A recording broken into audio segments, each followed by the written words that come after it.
திருப்புக்குறள் அகரமுதல எழுத்தெல்லாம் ஆதி பகவன் முதற்றே உலகு கற்றலாயன் பயனன்போல் வாளறிவர் நத்தார் தொழார் எண்ணின் வளமிசை எந்தினார் பாரதி சேர்ந்தார் இளைமிசை மீது வாழ்வார் தனக்குவமை இல்லாத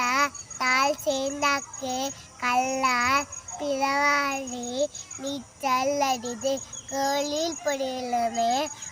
அன்னதார் காலை வணக்கம் தலை பிறவி பெருங்கர நீந்துவர் நீண்டா இரவனடி சேராரா ஆத்தி சூடி அறம் செய்ய விரும்பு ஆர்வது சினம் இயல்வது கடவு ஈவது விளக்கு உதையது விளம்பு ஊக்கமது கைவிடு எண்ணெடுத்து இகரு ஏற்பது இகழ்ச்சி ஐயமிட்டு போல் அப்புடகு உலகு ஓடுவது உள்ளே அவையாம் பேச கண்